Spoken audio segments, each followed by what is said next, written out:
Tere kõigile, Hõbekunn siin ja mõtlesin, et vaataks jälle seisu tule, mis toimunud on vahepeal. Siin mul on 327 grammi puhast hõbedat. Et siia ettepoole hakkab selline kameelion toon peale tekkima juba, päris vinge. See on puhas hõbe siis. Kui hõbedat hoida kuskil lihtsalt õhu käes või kuskil päiksevalguse käes või mida iganes, siis tal hakkab selline toon peale tekkima. Selle saab väga lihtsalt muidugi maha, kui on soovi. Aga mulle väga meeldib, et ta hakkab. Videost isegi pole veel nii hästi aru saada, aga oma silmaga juba vaatad, siis ta on selline kuldne ja igast erinevad värve on seal sees.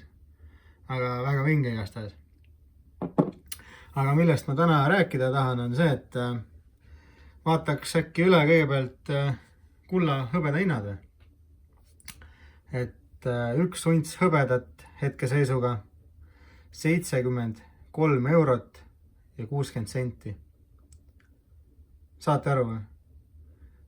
Ma kordan, mitte inimeste müügihinnad, vaid maailmaturu hind 73 eurot ja 60 senti. Üks unts kulda selle eest maailmaturu hinna järgi praegu 3960 eurot. Et väga rets. Siin on siis kuldmünt, Britannia. See on siis 1/10. See tähendab, et 10 sellist teeb kokku ühe untsi kulda. Et päris vingene.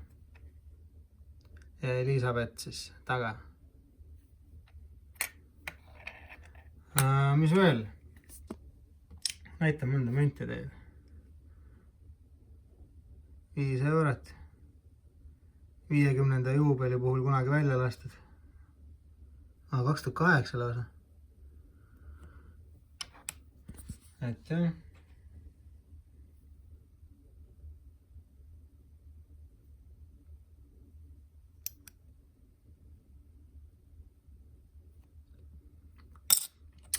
Ma olen vahepeal näinud, et väga palju uusi tulijaid on nüüd siia väärismetallide maailma hakanud tulema.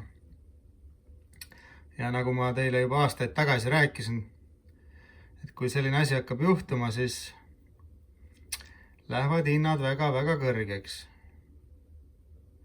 Aga sellega kaasneb ka see, et väidetavalt siis juttude järgi mitte maailmas ei hakka hõbe otsa saama. Aga no nagu teate, siis puudujääk on meil olnud juba viimased 5 aastat vähemalt. Ülemaailmses pildis vaata. Ja praegu on siis sellised lood, et kui vaatad mündipoode, vaatad üldse, kes väärismetalle müüvad, vaatad oktsioonisaite. Et selline päris suur kaos juba hakkab tekkima, kui aus olla. Et hinnad on juba väga kõrgeks aetud. Ja ei ole saada. Kõige suurem probleem on see, et ei ole väga enam saada kuskilt. Et näiteks maailmaturu hind hõbeda puhul siis 73 eurot on ju. Aga kõige tavalisemad üheuntsised hõbemündid, olgu see känguru, Austria münt, Ameerika Eagle, Kanada Maple Leaf, polegi vahet. Ma juba vaatan neid hindasi. Inimesed müüvad juba 100 eurot tükk neid. Inimesed ei ole nõus vähemast loobuma. Kuigi maailmaturu hind on 70, aga juba lähevad need 100 euroga ja ostetakse ja kuidas veel ostetakse. Ehk siis hakkab vaikselt tekkima see hirm ilma jääda. Nagu iga muu asjagagi. Kui tekib hirm ilma jääda, siis kõik tormavad ostma.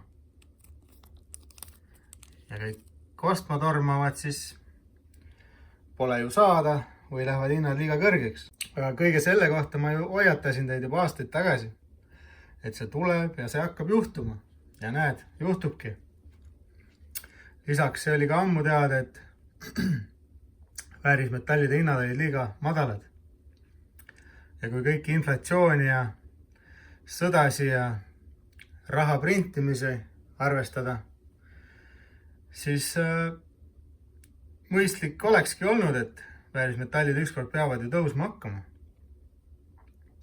Lisaks sellele, et kuld on maailma üks, kuidas öelda, kallimaid varasi võib-olla isegi võib nii öelda, sest tegelikult see on ju maailma parim vara säilitaja.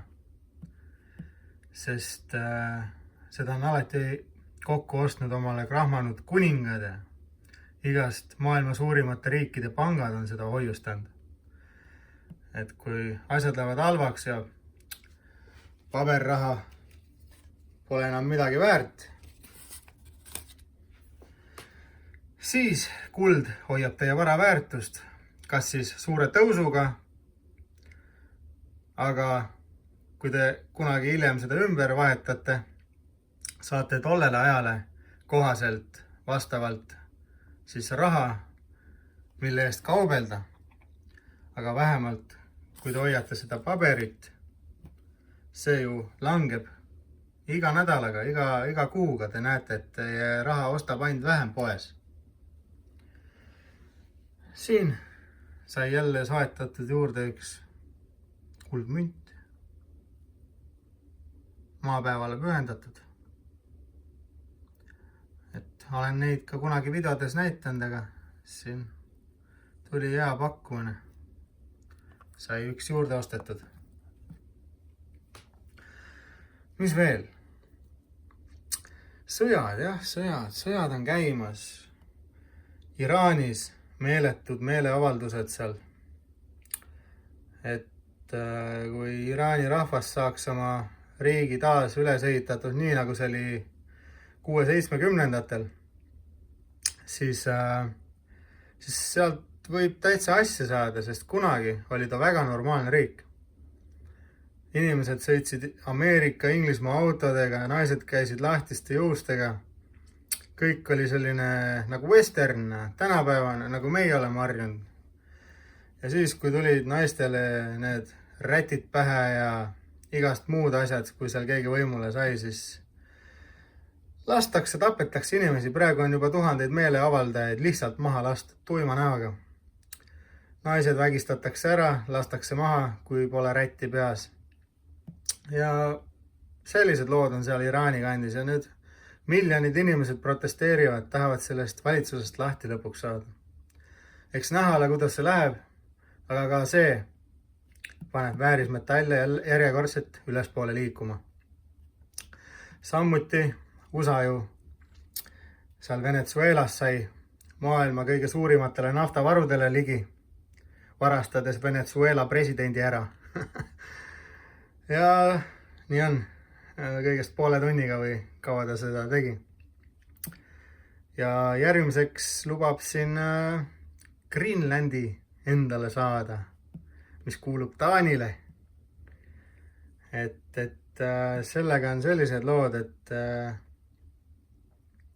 kunagi Ameerika juba seal asjandas ja kõik tuumajäätmed ja asjad, mis nad sinna maha jätsid ja hoiustasid ja rikkusid seda loodust ja kõike sellest, see oli päris õudne ja nüüd ta järjekordselt tahab sinna maavaradele ligi saada, kuigi väidetavalt ütleb, et oi, et me ei saa lubada, et Venemaa või Hiina selle endale saaks, et meil on vaja sinna baasid teha ja siis me saame Euroopat kaitsta ja samal ajal, kui eurooplased ütlesid, et me ei anna sulle mitte midagi, et see on meie riik, mis sul siia asja on, Trump ähvardab seal sõjaga pluss NATO-st välja astuda. Et kas Ameerikast on saamas meie üks suurimatest vaenlastest, kes seda teab, eks tulevik näitab seda meile, kuid ka sellised asjad metsikult ajavad väärismetallide hindasi ülespoole. Samuti, nagu ma mingis videos ütlesin, USA-s pandi jälle paberraha printerid tööle ja prinditakse jõhkrates kogustes. iga päev, 24/7. Siin on küll eurosid näha, mitte dollareid. Aga kas te arvate, et meil nüüd Euroopa pankades on teised lood või? Ei, sõbrakesed. Ei ole. Ja noh, varsti see digiraha ja kõik, mis on veel 10 korda hullem pettus kui see kuradi paber. Ma loodan, et see paber vähemalt jääbki. Aga noh, nagu näete, et see kuradi inflatsioon sööb nii rängalt seda, et ostuvõime vaid langeb ja langeb. Aga mis me veel räägiks? Kas on hilja tulla väärismetallide maailma sisse? Noh, nii ja naa. Mina isiklikult ütleks, et ei ole. 2026 aasta jooksul üle maailma eksperdid juba hoiatavad, et hõbeda hind ühe untsi kohta võib siis minna kuskil seal 120 ja 150 euro vahele. Hetkeseisuga on siis 73, nagu ma enne mainisin. Nii. Samuti on ka eksperte, kes juba arvavad, et meie inflatsioon on nii kõrge ja kõik muud asjad arvesse võtta, et see peaks vähemalt olema 200-300 euro vahel juba. Mina arvan, et 120 eurot võib olla üsna reaalne kätte saada, aga mida ma arvan, palju ta peaks olema. Noh, siin pool aastat või aastake tagasi või kuna ma viimati rääkisin sellest, tolle hetke seisu järgi oleks pidanud olema ühe untsi hind juba 170 eurot, kui võtta kõik inflatsioone ja asja arvesse. Aga eks näha ole, kristallkuuli meil kellelgi pole. Aga nüüd, kui olla reaalsed, teistpidi, hõbe on kõigi aegade tipus. Mitte kunagi pole hõbe nii kallis olnud, nagu ta on praegu. Olgu ta siis seal vanadel Ameerika aegadel, kui need kaks venda seal ostsid kõik hõbeda omale kokku ja ajasid hinna üles. Ja untsi hinnaks oli juba seal üle 50 aasta tagasi seal saadi, ma ei mäleta, $55 või mis need seisnud seal olid. See oli nagu, kuidas öelda, ise aetud see hind kõrgeks. Aga tänapäeval me oleme, nagu öeldud, see inflatsioon ja kõik muu, see tegelikult ma arvan, et see on ikka veel liiga vähe. Aga samas ma räägin, kõigi aegade tipus, kui sina oled uus investor ja nüüd peaks juhtuma selline asi, et sa paned suured rahakogused, näiteks investeerid hõbedasse. Kõigi aegade tipus, 73 eurot untsi hind ja mõtle, me keegi ei tea, mis juhtub. Kõik arvame, et tõuseb. Aga kui nüüd kuidagi moodi peaks hakkama hoopis langema. Ja ta langeb tagasi umbes 3-40 euro peale, mida ma ei usu kunagi, et enam juhtub. Aga kui peaks nii minema, ütleme 30 euro peale, te kaotate ühe untsi pealt 40 eurot. Ja kas te teate, kui kaua võib sealt 3-40 euro pealt minna aega, et see hõbe jõuaks tagasi 70 peale, ehk siis kõigi aegade tippu. Kui vaadata graafikuid, selleks võib minna 10 aastat, 20, 30, 40 aastat. Ja sõltuvad teie vanusest, siis te ei pruugi oma eluaja jooksul enam saada seda hinda kätte, mis te maksite aegade tipus, ehk siis praegu selle hõbeda eest. Aga mina mõtlen positiivselt. Väärismetallid alati 1,000,000 korda parem kui mõttetu paber, mida saab puukoorest, mida prinditakse. Selle asja jaoks peab miljoneid kasutama, et seda maa seest välja saada. Inimelusi, refineerimistehased. See on jõhker ja see on olnud aastatuhandeid inimeste rahaks. Mina usaldan alati seda pigem kui seda paberit, aga ma usaldan paberit rohkem kui seda lolli digiraha. Tahavad täielikult meie elusi kontrollima hakata, mitte et nad seda praegu juba ei teeks üsna suures pildis nagu, aga siis nad võtavad täielikult kontrolli kõigi üle. Nii et mingi paberiraha või mingi selline asi peab inimestele alati kätte jääma. Küll aga, nagu ma ütlesin, mina arvan, et väärismetallid tõusevad edasi varsti juba näeme kulla 1 untsi hinnaks 4000 eurot. Ainult seal alla 100 euro on puudu, mis on täiesti uskumatu. Hõbe 73 eurot. Kui kiiresti me selle 80 kätte saame? Järgmiseks nädalaks või? Kuu aja pärast? Eks seda näitab vaid aeg. Aga nagu ma ütlesin, sõjad, inflatsioon, raha printimised ja kõik muu arvesse võtta, kartus ilma jääda, siis selle metalli hind peaks juba varsti olema seal sadades eurodes. Küll aga, nagu ma ütlesin, maailmas on väga suur, kuidas öelda, puudujääk tekkimas. Puudujääk on juba ammu, aga nagu nüüd füüsilisele metallile, mitte aktsiamaailmas. Et mündipoed ja kõik sellised edasimüüjad, nendel tekivad juba nädalate ja kuude pikkused tarne sellised, kuidas öelda, seisakud, et ei ole saada nii kiirelt. Ja nende poed ostetakse väga-väga kiirelt tühjaks, sest nagu ma ütlesin, iga päevaga lisandub ainult inimesi juurde, kes lõpuks saavad aru, et seda tuleb hoida kriiside ajal, mitte seda.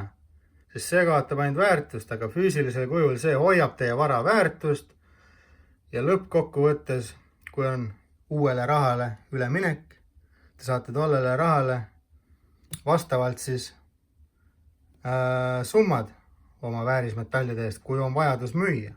Kui pole kunagi vajadust müüa, siis hoidke nii kaua, kuni suudate. Ja siis, ma ei tea, nautige pensioni või mis iganes. Tehke majale sissemakse või mis iganes. Need ei ole teil selle jaoks ostetud, et ma nüüd mingi täna ostan ja 6 aja pärast müün maha, kui see 20 eurot on tõusnud. Ei, sõbrad, teate valesti aru saanud, kui te nii arvate. Need on teie vara hoidmiseks. Hoidke seda nii kaua, kui saate. Mina olen alati öelnud, et koguge pensioniks, mõnus pensionifond. Iga kuu natuke ostate, ärge hakake üle liia priiskama. Iga kuu vaikselt lähte niimoodi. Aasta lõikes teeb see juba päris mõnusa kogus. Aga 10 aasta jooksul on see täitsa mõnus kogus. Ja kui hinnad ainult tõusevad, nad tegelikult käivad üles alla kogu aeg, aga pikas lõikes 10 aasta jooksul üldiselt nad lähevad kõik alati üles ainult. Ehk siis, kui teil on aeg pensionile jääda, te müüte oma vara maha ja saate rahulikult nautida. Aga selle ädise sitase Eesti pensioni eest te isegi ei ela ära. Kui te olete üksik inimene, te ei ela ära. Teil on vaja üürid maksta, teil on vaja süüa osta ja muid asju. See lihtsalt ei ole võimalik. Ehk siis, mida varem te alustate sellega või mida varem te aru saate üldse väärismetallide maailmast, seda parem. Ja ma olen teinud palju videosi, ärge oske igast sitta kokku. Ostke seda, millest on võimalik lahti hiljem saada. Minul on mitu videot selle kohta juba tehtud. Uurige, vaadake, harige. Mina ei ole mingisugune finantsnõustaja. Võtke seda arvesse. Mina olen suvaline Klemm, kes armastab väärismetalle ja jagab enda infot ka teiega. Ehk siis, siin oli Hõbekunn ja näeme juba järgmises videos. Tšau! Like, subscribe ja kõik värgid, särgid on alati teretulnud. See on teile tasuta.